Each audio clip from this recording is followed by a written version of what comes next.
어린 아이들이 태어날 때부터 약 7살까지는 어머니 의지에서 산다고 이야기를 합니다. 그래서 모든 마음이 다 어머니에게 속해 있어요. 그래서 어머니의 치마를 붙들고 어머니 떨어지면 죽는 줄 알고 오직 엄마 따라다니면서 어머니의 곁에 있게 됩니다. 그러나 미운 7살이라고 해서 7살 좀 지나면서 평균적으로 말합니다. 요즘에는 좀 떨어질 수 있지만 또 이르게 또 내려올 수 있지만은 14살 정도 사춘기가 오기 전까지는 자기 의지 반, 아버지 의지 반으로 산다고 이야기를 합니다. 그래서 자기 의지 반, 아버지 의지 반이기 때문에 아버지의 말을 듣고 아버지의 말씀이 더 모든 삶 속에 설득력이 있습니다. 그래서 아버지가 하는 말을 옳게 여기고 그렇게 하지만은 사춘기가 들어가면서는 아버지 어머니 말도 듣지 아니하고 친구 따라 강남 가는 자기의 의지로 독립돼 버려서 그래서 자기 의지대로 살아가는 나이가 사춘기를 넘어선 나이라고 이야기를 합니다. 그럼으로써 우리는 어떤 아이들이 성장하면서 부모님이라면 최고인 줄 알았다가 사춘기를 거치면서 부모님이 최고가 아니구나라고 하는 걸 알면서 또 아버지 어머니가 자기에게 향한 것이 관습이 아니라 간섭으로 여기면서 이제 아버지 어머니를 마음에서 자꾸 떠나버리게 되는 경우도 있습니다. 그렇게 살다 보면 나중에는 자기도 결혼을 하게 되고 자녀를 두게 되고 자녀를 키우다 보면 아버지 어머니의 심정을 알게 되게 있고 아버지 어머니 심정을 알면서부터 존경을 하며 나를 이렇게 키워주셨구나 하는 것을 알고 효도할 수 있는 마음을 가지며 바른 삶으로 살아가는 것이 바로 많은 대부분의 사람들일 수 있습니다. 우리의 신앙생활도 마찬가지입니다. 우리가 명절을 지내다 보면은 가장 아주 부러운 사람들은 명절 때에 설 빔이라고 해서 그 좋은 옷과 좋은 선물과 또한 좋은 신발 또 음식 이런 것들을 먹으면서 자기 자신을 기뻐하고 즐거워하고 그렇게 살아가는데 가난한 집은 그렇게 할 수가 없어요. 저도 어렸을 적에는 가난했던 시절이었기 때문에 그래서 어머니가 옷을 사오시면 항상 큰 거를 사옵니다. 제 몸에 맞는 옷을 입는 것이 제 소원이었을지라도 우리 집 형편이 그렇지 않아요. 그래서 긴 거를 사오고서 그거를 접어주시는 은혜가 있습니다. 그래서 그 옷을 입고 그렇게 이제 몸이 클만해서 딱 맞을만 하면은 또 긴 거를 사주십니다. 이렇게 하면서 부러운 것은 바로 부잣집 아이들 잘 먹고 잘 입고 잘 사는 그런 사람들을 보게 되면은 부럽고 그것이 참 복인가 생각을 합니다. 나중에 성장한 다음에는 선진국들을 보게 되고 멀리 있는 미국이나 일본 같은 데는 왜 잘 살까? 그들이 부러움의 대상이요 동경의 대상이 되기도 합니다. 그러나 예수를 믿기 이전에는 물질적으로 육체적으로 그렇게 움직이는 모든 것이 부러워질지라도 예수 믿은 이후에는 바라보는 시각이 달라집니다. 그것이 참복은 아니로구나. 제가 필리핀에 갔을 때도 필리핀 선교사님이 이야기를 합니다. 아이들이 거지가 나와서 막 나와서 국어를 하는 걸 보게 됩니다. 거기서 돈을 주려고 하니까 주지 말라는 거예요. 그거를 주게 되면 한 사람 주게 되면은 막 벌떼가처럼 달려든다는 거예요. 그런데 그거를 받아줘서 그거를 받으면은 그것 가지고 좋은 것으로 옳게 밥을 사 먹고 그렇게 생활하느냐? 그렇지 않고 작은 아이들일지라도 담배를 피고 술을 먹고 그렇게 마약을 하고 세상 것들로 그렇게 되어지는 것이 있다고 이야기를 하면서 저는 느끼는 것은 돈이 문제가 아니라 그들의 정신이 문제고 돈이 문제가 아니라 그들에게 돕는다고 주었던 것이 결국에는 실패하게 만드는 인생이 되기도 하겠구나라는 생각을 합니다. 예수 믿기 이전에는 보이는 것이 다일 수 있을지라도 예수 믿은 이후에는 보이지 않는 세계에 대하여 관심을 갖지 않습니까? 예수 믿은 다음에 철이 들면 하나님의 마음을 이해합니다. 예수 믿은 다음에 철이 들면 세상 것이 하찮아 보이게 되고 하늘의 영광을 바라볼 수 있는 믿음의 사람으로 세워질 수 있습니다. 내가 예수 믿는 것이 얼마나 복된 것인지 내가 예수를 알고 그분을 영접한 것이 얼마나 은혜인지를 깨닫게 되는 은혜가 있기를 주 이름으로 축원합니다. 우리는 과수원에 있는 또는 귤밭에 있는 귤을 다 먹어봐야 맛을 아는 것이 아니라 나무 안에 있는 그 하나만 먹어도 이 귤의 당도가 어떻다는 것을 아는 것처럼 예수 만난 사람들은 우린 예수 안에서의 참 즐거움과 참 기쁨과 참 평안이 무엇인 줄을 깨닫는 사람들이 바로 그런 사람들입니다. 오늘날 예수를 믿으면서도 주님을 만난 경험도 없고 그 맛을 모르는 사람은 마치 과수원에서 귤을 맛을 보지 못하고 그에 대하여 달다 시다라고 판단하는 사람과 다를 바가 없는 겁니다. 우린 예수 믿기 이전에는 성경에 말씀하고 있어요. 너희가 예수 알기 이전에는 어떤 상태였는가? 에베소서 2장 1절 이하에 죄와 허물로 죽었던 자들이요, 그들은 죄와 허물로 죽은 자들인데 이 세상 풍습을 따르고 공중권세 잡은 자를 따르며 불순종 가운데 역사하는 영이요 내 마음과 내 육체가 원하는 대로 살았지 않느냐라고 그렇게 이야기를 합니다. 성경은 우리 본문 말씀에 말씀하기를 죄가 너를 지배한다는 겁니다. 죄의 종이 되었다는 거예요. 죄에 매인다는 것입니다. 그래서 6절 오늘 본문 말씀에 보면은 그 이전에 6절을 보겠습니다. 우리가 알거니와 우리의 옛사람이 예수와 함께 십자가에 못 박힌 것을 아느냐? 곧 죄의 몸이 죽어 다시는 우리가 죄에게 종노릇하지 아니하려 함이니라 라고 말합니다. 곧 세상 사람들은 내가 어디에 묶여있고 내가 어디에 매여 있는가?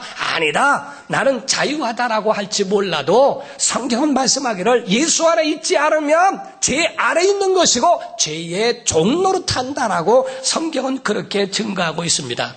그러므로서 12절에는 뭐라고 말씀합니까? 그러므로 너희는 죄가 너희 몸을 너희 죽을 몸을 지배하지 못하게 하여 몸의 사욕에 순종하지 말아라 라고 경고하고 있습니다.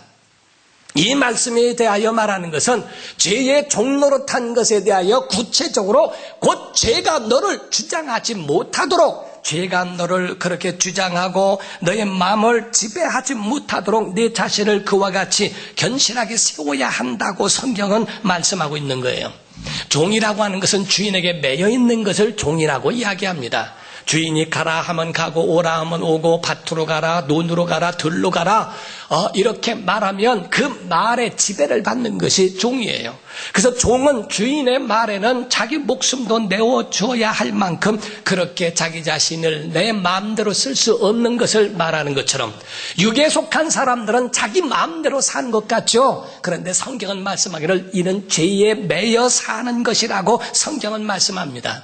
우리가 이렇게 보면은 어떤 조직 가운데도 사람이 한번 그 속에 들어가게 되면은 들어갈 때는 편한데 나올 때는 나올 수 없는, 자기 마음대로 나올 수 없는 그 모습을 보게 됩니다. 오늘 성경은 우리에게 증거하기를 죄에 대한 것을 어떻게 말하는가? 죄에는 힘이 있다는 거예요. 어떤 힘이 있느냐 하면은 매이는 힘이요, 그를 주장하고 그를 지배하고 그를 이끄는 그런 강력한 능력이 있다는 것입니다. 우리가 어린아이들을 볼진데 우리가 보면은 몇 세 이하는 안 보는 것이 낫다. TV 가운데도 시청하는 것에 15세 이하는 지도가 필요하다고 이야기를 하죠.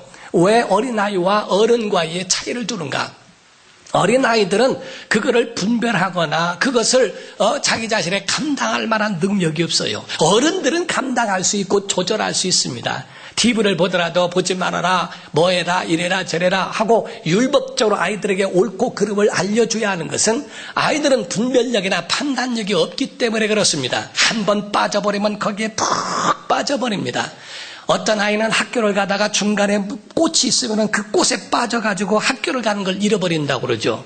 각각 그 마음에 조절할 수 없는 그런 어린아이이기 때문에 꺼야 될 때 꺼야 하고 켜야 될 때 켜야 하고 그리고 해야 될 때 해야 하고 안 해야 될 때 안 해야 되는 이런 조절 능력이 없기 때문에 부모가 거기에 대해서 이래라 저래라 하고 알려주게 됩니다. 그래서 어느 가정에는 자녀들 보면은 그냥 아주 너저분하게 널어놓고 있는 방이 있죠. 그게 현명한 부모가 돼야 되는데 어떤 부모는 얘기합니다. 아니 여기가 돼지 울간이냐 뭐냐, 아니 왜 그렇게 더러우냐, 야단만 하고 그 마음을 상하게만 합니다. 돼지 울간이냐고 말하는 순간에 애든 돼지가 되는 것이고 자기는 돼지 어머님이 되시는 겁니다. 그러면서 막 야단하죠. 어떤 현명한 부모는 이야기합니다. 빨리 방을 치워라, 불은 꺼라, 화장실 변기 물은 내려라, 이렇게 해라, 옳고 그름에 대하여 일러주게 돼 있고, 어린 아이들은 성장하면서 율법적인 옳고 그름을 들으면서 성장을 하게 됩니다. 나중에는 그 법이 마음 안에 들어가기 때문에 그 속에서 누가 시키지 않아도 그 마음 속에서 하고 싶어하는 말과 이 모든 것을 조절할 능력이 있는 거예요. 그러나 사람이 성장했어도 조절이 안 되는 사람들이 있습니다. 이를 가르쳐서 죄를 병이라고 표현하는데, 구약에는 이 죄를 나병이라고 표현을 합니다. 곧 문둥병자라고 표현을 하고 있는데, 나병 환자들은 고칠 만한 능력이 없어요. 나병 환자들은 전부 그 병에 눌려있기 때문에 그 가운데 병을 이겨낼 만한 능력이 없습니다. 현대인들에게 있어서는 나병이 아니라 바로 암과 같은 것이라고 이야기합니다. 의학 박사들이 더 잘 이야기하겠지만, 암이라고 하는 것을 잠깐 말씀드리면, 그 암세포 조직이 되어지게 되면 모든 세포들을 차단시키고 오직 자기의 편으로만 만든다는 거예요. 그래서 암적 존재라고 하는 것은 오직 모든 것들을 차단시키고 오직 자기의 것들을 그거를 만들어서 자기의 영역을 넓히는, 내 것, 내 사람, 내 것으로 만들어가는 것은 굉장히 좋지 않은 겁니다. 몸속에서도 모든 세포를 끌어들여 자기 것으로 만들고 자기의 모든 것으로 그렇게 할 때 이 모든 사람들이 이 병 앞에서 다 무릎을 꿇게 돼 있고, 한번 이 암이 들어오기 시작한 다음부터는 모든 약한 것들은 다 퇴치돼 버리고 그것이 넓혀지는 순간에 무너지게 돼 있고 속수무책으로 당하게 돼 있는 거예요. 아무리 운동선수고 항우장사 같은 장사들도 병 앞에는 장사가 없다는 것을 이야기합니다. 병은 사람의 몸을 상하게 하고 무너뜨리지만은, 죄라고 하는 것은 능력이 있어 바로 그 영혼을 무너뜨리고 정신세계를 완전히 피폐하게 만들어버리는 것이 바로 죄에 대한 능력이라고 말할 수 있다는 겁니다. 우리의 신앙도 마찬가지예요. 모든 것도 공동체 생활에서 있는 모든 것이 마찬가지입니다. 이와 같이 한번 병들어버리면 이런 조절할 능력을 잃어버려요. 그래서 한번 중독에 걸려버리게 되면 이 중독에서 들어간 사람들은 알코올 중독이나 도박 중독이나 일 중독이나 스포츠 등 중독이나 중독에 한번 걸리게 되면 자기가 조절할 만한 능력이 없어요. 그래서 병이라는 겁니다. 자기 가정이 파괴되고 가정이 그렇게 어려움 당하고 다 끌어내도 알면서도 빠져나올 수 없는, 조절할 수 없는 그 병이라는 겁니다. 이와 같이 모든 중독이 얼마나 무서운가. 아니, 하지 말라면 하지 말아야지 왜 하고 그러는가. 성인이 됐는데 왜 못하는가. 병이라 그렇습니다. 할 수 있는 것이 아니라 자기 스스로 할 수 없기 때문에 우리의 병도 의사의 손을 의탁하지 않습니까? 우리가 몸이 아플 때에 의사의 손을 의탁하고 하는 것이 내가 할 수 없기에 아무리 성장한 어른이라도 할 수 없죠. 병도 그렇듯이 죄라고 하는 것이 바로 이와 같다는 거예요. 그래서 예수 그리스도 이 땅에 오셨는데, 예수는 우리의 구주가 되심을 믿으시면 아멘 하세요. 그분은 우리의 영혼을 구원하실 뿐만 아니라 우리의 삶도 구원해 주실 줄로 믿습니다.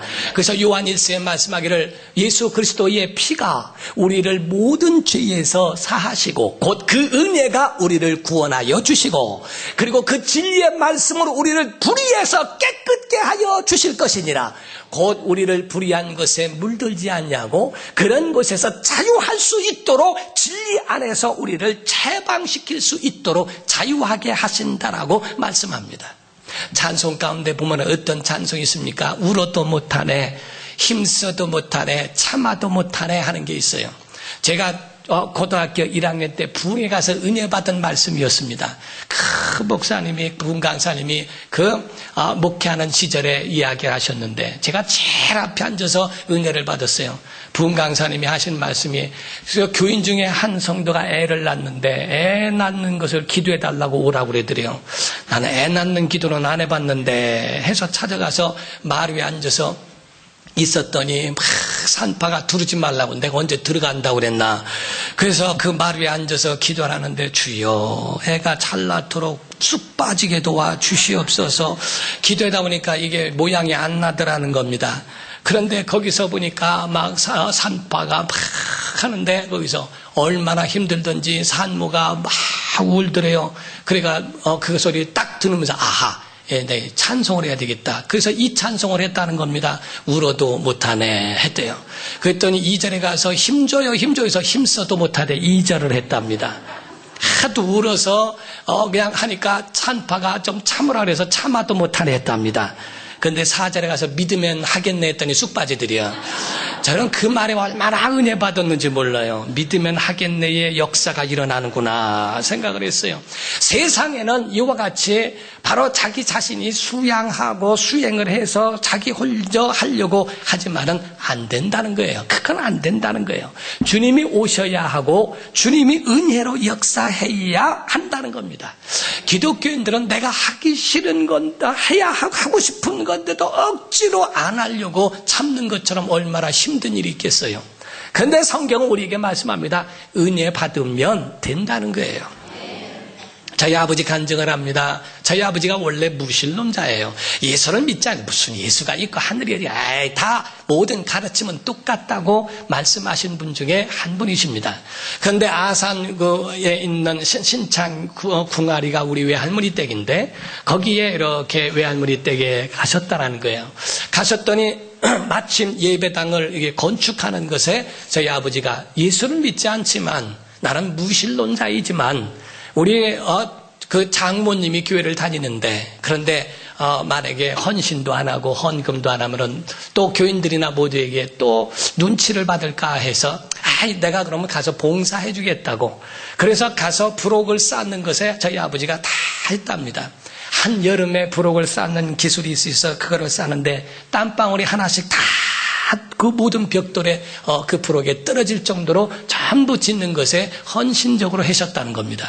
다 완공이 된 다음에 그 다음에 부흥회를 하신다고 해서 저희 아버지는 부흥회까지 참여할 마음이 생기셨대요. 근데 교회에 내가 무엇을 해줄까? 장모님 이름으로 무엇을 해줄까? 했더니 차인배를 울리는 그런 녹음기가 있었으면 좋겠다라고 생각이 들더래요. 저희 이모부님이 목회하시는 목사님이셔서 찾아가셨답니다. 녹음기 좀 나한테 팔아라. 내가 많은 돈이 없으니까 얼마에 작은 가격에 팔아라. 아이들 영어 공부시켜야 되기 때문에 팔기가 좀 그런데 왜 그러느냐? 교회에 헌신하려고 그럼 그냥 가져가라. 그냥 가져가면은 당신이 헌신한 게 되니까 내가 돈 주고 살 테니 팔아라. 그래서 작은 돈으로 그거를 샀다는 겁니다. 그래서 가서 교회에 헌신하고 거기다가 놓고 난 다음에 시간이 되면 옛날에는 종을 쳤어요. 그래서 11시 예배문은 10시 반 30분 전에 초종을 쳤고 5분 전에 재종을 쳤습니다. 차인배를 울려서 예배의 종소리로 성도들이 그 시간을 알고 올 수 있도록 그걸 하는 것이 얼마나 재밌었는지 모른다는 겁니다. 그러고 난 다음에 저녁 집회 시작하고 새벽 집회, 낮 집회, 저녁 집회 계속 하는데 마지막 날 새벽이었다는 거예요. 여러 때처럼 똑같이 제일 뒤에서 교회에 앉아서 그냥 좋은 말씀 하시는구나 이렇게 생각하고 말았다는 겁니다. 그런데 그 마지막 날 새벽에 나와서 세수하고 수건을 하면서 차임대로 올려주고 또 시간 맞춰 올려주고 그리고 제일 앞에 앉아서 그때 그날따라 기도를 하고 예배에 참여하는데 목사님이 설교하신 건 기억이 안 난대요. 그런데 다 같이 합심으로 기도하자고 하더니 합심으로 기도할 때 여러 목사님들이 안수를 하면서 지나가시는데 제일 앞에 있는데 누가 그랬는지 어떤 강사님이 안수하셨는지 몰라도 딱 안수하는데 무슨 해머가 때린 것처럼 땡 소리가 나면서 개종시계가 땡 칠 때에 땡 하고 멀리 가는 것이 느껴지더니 어릴 적부터의 모든 죄가 옛날에는 활동 사진이라고 하는데 그 영상처럼 다 나오더라는 겁니다. 어렸을 적에 형한테 대들었던 거, 부모님한테 대들었던 거부터 시작해서 모든 게 나오는 걸 보고 너무너무 충격을 받고 내가 잘못했습니다. 내가 그렇게 새벽 기도 때에 울고 모든 것 그냥 나오는 것대로 다 죄를 고백하고 잘못했다고 다 끝나고 다 영상도 마무리되고 기도 끝나고 났더니 저희 외할머님이 뒤에서 주무시고 계시더라는 거예요. 졸고 계시더라는 거예요. 그래서 아니요 장모님 어떻게 오셨냐고. 지금이 10시요. 근데 어떻게 혼자 은혜를 다 받았는가. 아침 먹으러 오라고 왔다가 봐. 기도해서 또 가고 왔다가 기도해서 또 가고 결국에 앉아있다가 졸고 계셨다고 얘기하십니다. 먼저 가시라고 내가 가겠다고. 그래서 먼저 보내드리고서 딱 나오셔서 습관적으로 교회에서 나오자마자 담배를 찾았다는 겁니다. 담배를 찾아 딱 무는데 팍 그게 담배를 확 버렸대요. 노린내가 나고 구역질이 나는 거예요. 이상하다. 그 전에 내가 있었던 건데 하고 펴봐도 아무런 것이 없어요. 다시 또 그러는 거예요. 너무너무 충격을 받고 그때의 담배각을 완전히 꾸겨서 없애버렸다는 거예요. 되더라는 거예요. 은혜 받으니까 되더라는 거예요. 내가 하고 피고 싶은 걸 억지로 해서 나 오늘부터 담배 끊을 거야 하러 꽁꽁 찾아다니고 하는 게 아니라 그 속에 가지고 있는 그것이 거부되어지고 잘라지고 그게 그 속에서 사라진다는 겁니다. 사랑하는 성도 여러분, 노아의 가정이 은혜 받으니까 사는 거예요. 여러분 가정 은혜 받으면 삽니다. 오늘 예배 가운데 은혜 중에 있기를 예수 이름으로 축원합니다. 정말 그 은혜가 우리 속에 흘러야 한다 이거예요. 어떤 분이 말하기를요, 백인들은 인내가 안 나는 줄 알았다는 거예요. 근데 백인들과 같이 있는데 얼마나 냄새가 나는지. 그 사람들은 한국 사람에게서 김치 냄새 나고 된장 냄새 난다는 겁니다. 그것이 몸속에 들어가 다 몸속에 배있기 때문에 양치를 하고 뭐를 해도 소용이 없다는 거예요. 인도 사람들은 카레 냄새가 나고 한국 사람들은 김치 냄새가 나는 것처럼 말이에요. 그 사람 몸에서 그 흐르는, 왜냐하면 그게 피에 흡수되어 피와 함께 흘러다니니까 그 냄새가 나지 않겠느냐라고 이야기합니다. 어쨌든 우리 속에 예수의 보혈의 은혜가 흐르기를 주님으로 축원합니다. 그 은혜가 흐르면 사는 거예요. 우리 영혼에 하나님의 생명이 흘러나야 살 수 있다는 거예요. 그런데 오늘 한 가지 중요한 것이 있습니다. 여러분은 죄에 대하여 진리로 자유하시기를 주님으로 축원합니다. 죄를 끊을 수 있는 유일한 방법은 예수의 보혈밖에 없습니다. 예수의 보혈로 여러분 영혼을 씻으시고 거룩하게 하시기를 주님으로 축원합니다. 그러나 두 번째 일이 중요한 것이 있어요. 성도에 있어서 중요한 것은 출애굽은 했다 할지라도 광야에서의 삶, 곧 하나님의 말씀에 길들여져야 하고 하나님 말씀에 대한 훈련, 영적 훈련이 필요하다는 겁니다. 탈북한 사람들이 목숨 걸고 탈북을 합니다. 그리고 남한에 도착을 합니다. 그러나 탈북하는 데는 성공했을지라도 남한에 와서 정착을 못하는 사람들, 실패하는 사람이 너무너무 많다 그러죠. 왜? 적응을 못해요. 자유한 것에 적응을 못합니다. 가만히 있어도 밥을 주고 배급을 줬던 것에서 작게나마 가만히 있어도 줬던 것에서 이제는 일하지 않으면 먹지 못하고 부지런하지 않으면 갖지 못하는 그러한 것에 적응이 어려워서 실패한다는 거예요.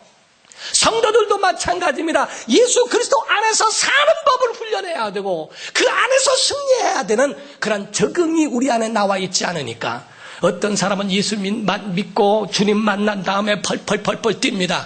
아, 정말 하나님 살아계시다 바라보는 사람들도 은혜가 됩니다. 세상에 저렇게 살았던 사람, 인간의 말종이요 인간으로서는 취급을 받지 않았던 그런 사람이 저렇게 변화되는 거 하나님의 은혜다. 그런데 신기하게 그분이 얼마 정도 가다가 넘어집니다. 왠지 아십니까? 죄에 대하여 사는 것은 그가 그 모든 삶 속에 적응이 되어 있고 종로로 됐던 삶이 그것이 있었지만은 은혜 받은 삶에 적응은 없고 훈련이 없다 이게.